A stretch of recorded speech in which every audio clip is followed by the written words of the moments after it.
Hallo, dis Maurits van Heerden van Open Woord Bedieninge. Ek en mevrou Marinda bring vir u boodskapies en voorlesing ensovoorts soos vir die Here vir ons wys.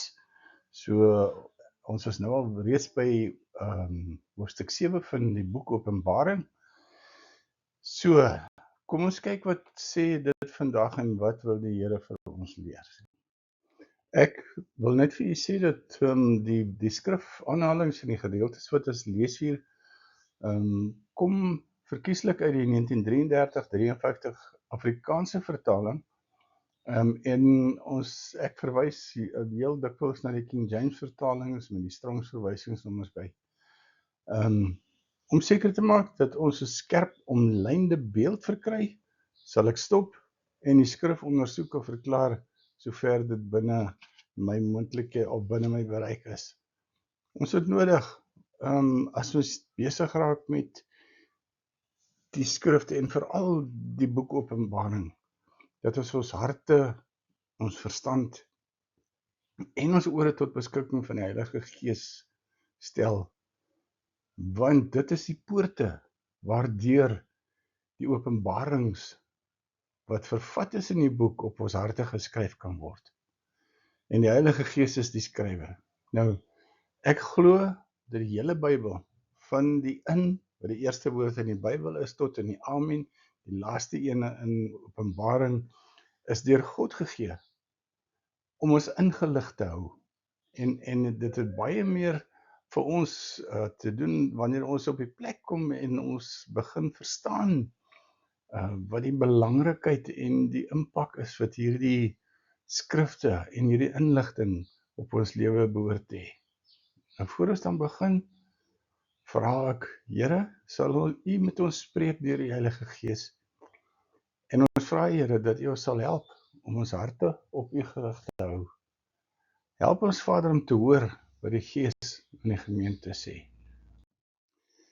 Ek wil net 'n vinnige opsommingkie doen sover, sodat ons kan sien waar ons is en wat ons al reeds bestudeer het. Hoofstuk 1 verwys na wie is die een wat eintlik die skrywer van die boek is. Ons sien dat dit Jesus Christus is, dat hy die storie vertel deur middel van, of deurdat hy sy engel gestuur het, om aan Johannes te wys, want God se agenda was, dat Jesus moet weet wat in God se hart aangaan, sodat Jesus dit aan die engel kan gee, en die engel dit aan Johannes kan wys, sodat Johannes dit kan opskryf. En die doel daarvoor is dat die gemeentes ingelig kan word. Nou, ons vind ook dat dit wys vir ons baie duidelik waarvan die illustrasies in die vertellings plaas. Dit wys wie's teenwoordig. En nou hoofstuk 2 gaan oor die briewe aan die eerste 4 gemeentes. Nou kyk baie mooi na hierdie spulletjie.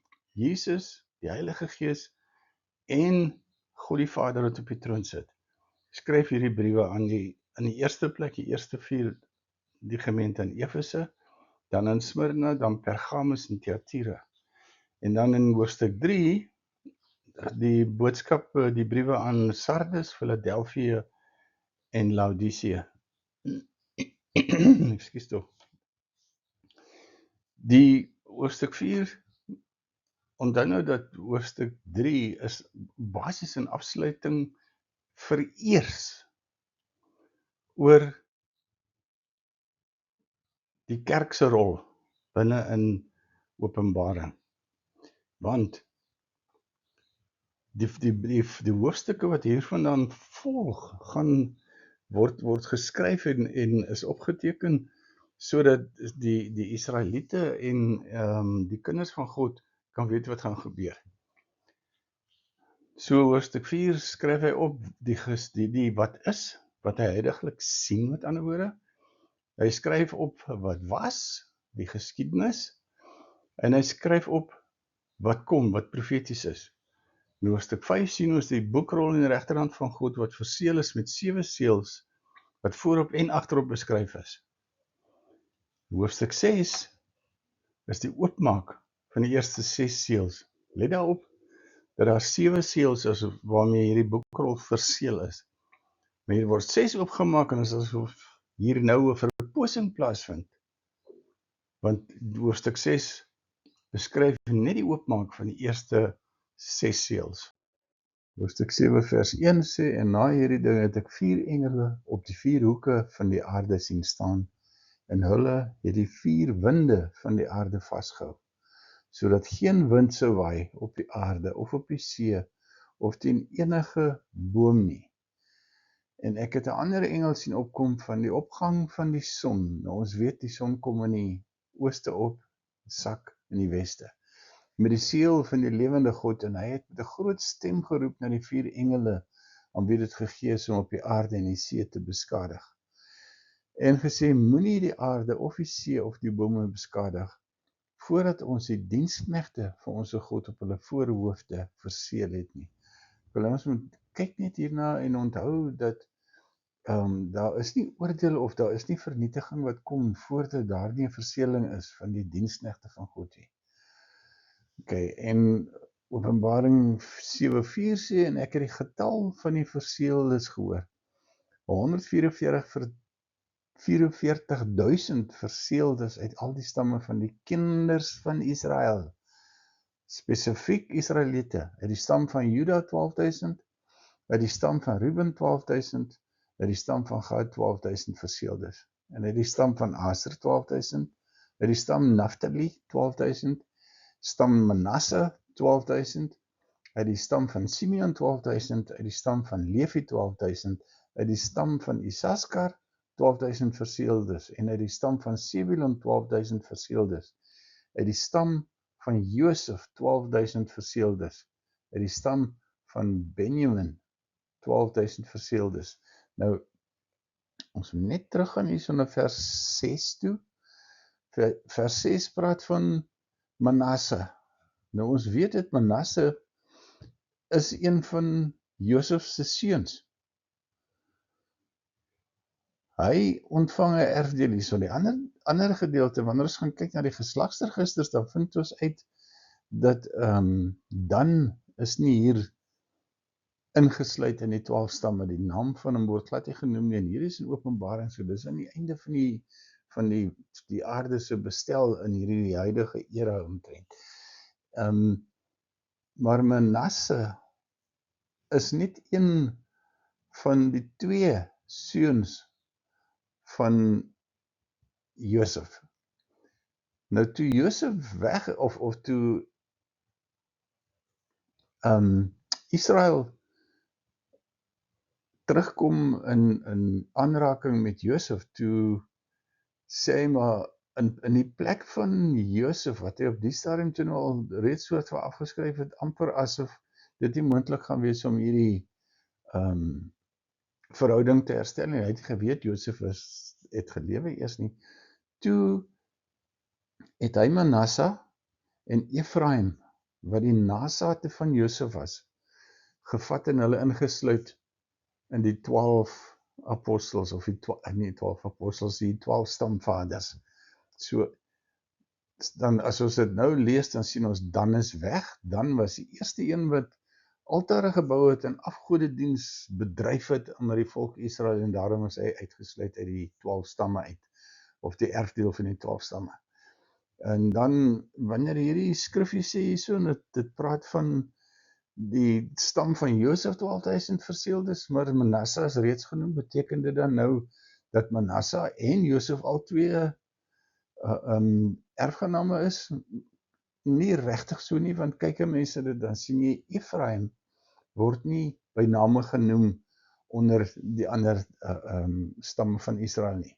Maar ons weet dat die stam van Josef verteenwoordig word in die nageslagte van Israel deur Efraim en Manasse.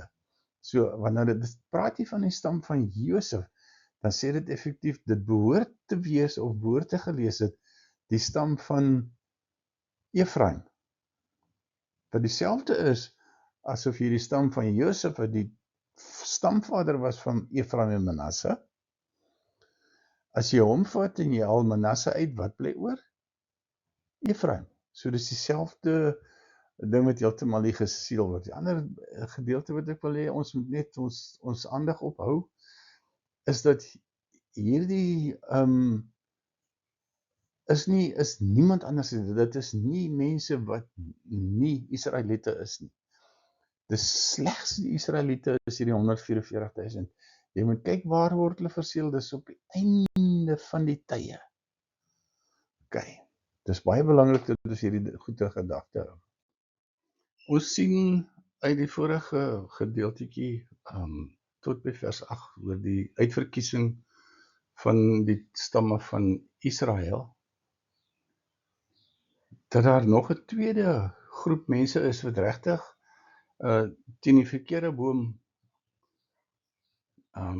staan en blaf. Want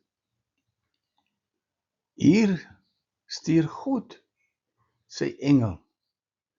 Hy stop 'n beheer wat hy ingeplaas het op die aarde om die 4 winde te beheer. Hy stop daai proses.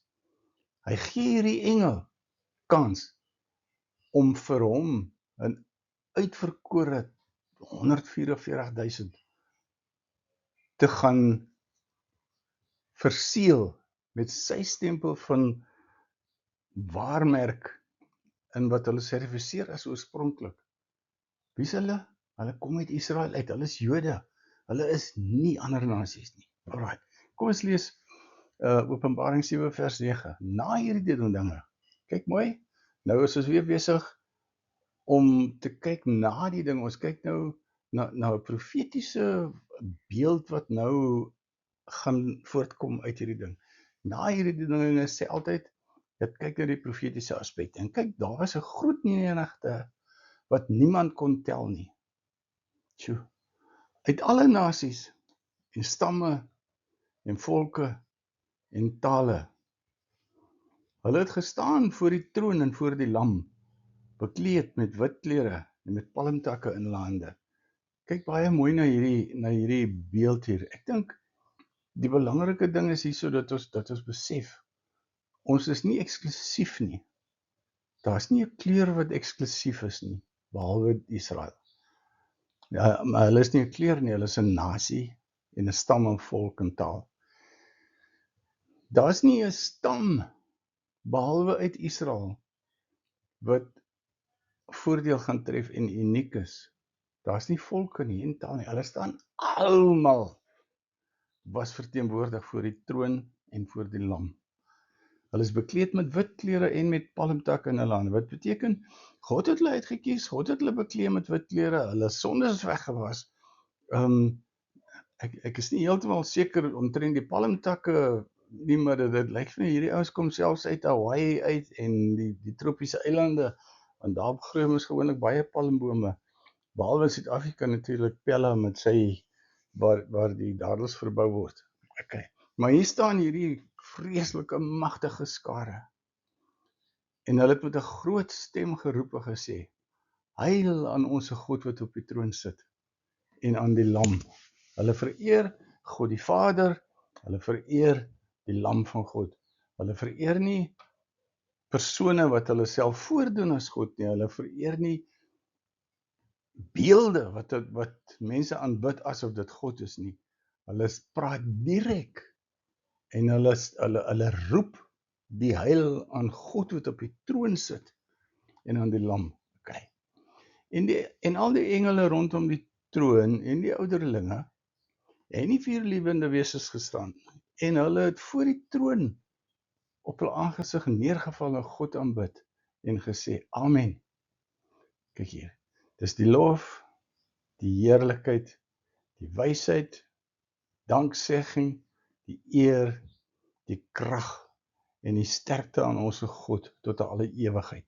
Dis 'n 7voudige, 7-dimensionele erkenning van God se godheid en Jesus as die lam van God se deel aan die godheid en dit word uitgespreek nie teenoor enigiets anders of enige persoon anderste as die godheid nie. Vers 12 sê amen. So hierso die 7 dimensies weer is die lof, die heerlikheid, wysheid, danksegging, die eer, krag en die sterkte aan ons God. Toe het een van die ouderlinge in gesprekke vir my gesê, hulle met die wit klere, wie is hulle en waarvandaan het hulle gekom? En luister baie mooi, wanneer daar 'n boodskap van God af deurgedra word na Johannes toe, dan praat een van die 4 lewende wesens of 'n engel. Hier praat 'n ouderling, wat 'n verteenwoordiger is van die mense wat God al klaar gered het, wat staan voor die aangesig van God. En hy praat met Johannes en hy sê vir hom, hulle wat bekleed is met die wit klere, wie is hulle? Waarvandaan het hulle gekom? Ek sê vir my Heer, U weet dit, dis moenie my die vraag vra nie, ek is nie so goed ingelig nie. En hy sê vir my, die ouderling, dis hulle wat uit die groot verdrukking kom. En hulle het hul klere gewas en hul klere wit gemaak in die bloed van die lam. Daarom, die rede, omdat hulle hulle klere wit gemaak het, omdat hulle klere gewas het, omdat hulle die bloed van die lam gebruik het, om hulle te reinig en skoon te kry. Daarom is hulle voor die troon van God, en dien hom, dag en nag in sy tempel.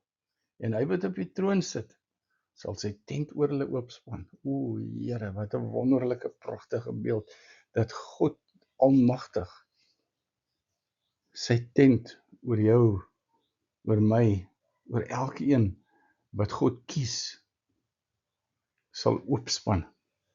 En dan, wat gebeur binne in die tent? Daar is nie honger nie, daar is nie meer dors nie, die son of enige hitte sal nie op hulle val en brand nie, want die lam wat in die middel van die troon is, luister baie mooi, waar is die lam? Jesus is nie een of ander persoon of persoonlikheid of iemand wat dood is of wat weg is nie, hier is waar hy leef. En hy staan in die middel van die troon, dit sê die troonkamer, hierdie vergaderplek van die konings van die aarde, wat voor die grootheid voor God en sy hele geselskap kom staan. In die middel van hierdie troon is Jesus Christus. Wat sal hy doen? Hy sal laat wy, aan die woorde, hy sal sorg dat ons begin verstaan waaroor al hierdie goeders gaan, en hoe meer en hoe langer 'n mens in die woord van God lees en begin begryp wat geskryf staan, hoe groter word jou besef en hoe groter word jou insig in hoe min jy regtig nog weet omtrent al hierdie stories. So, ons sien in hierdie gedeelte of hierdie aflewering in hoofstuk 7 sien ons dat hierdie hele opset voleindig word in 'n teenwoordigheid voor die troon van God. 'n Plek waar ons hom aanbid. As jy dink dis te erg vir jou om op jou aangesig te val en God te aanbid in die lof en 'n 7-dimensionele seën van sy, of definisie van sy persoonlikheid en sy grootheid te kan uitspreek voor sy aangesig, dan het ons miskien nodig om baie ernstig te bid oor dit, want dan moet ons vra dat die Here vir ons red.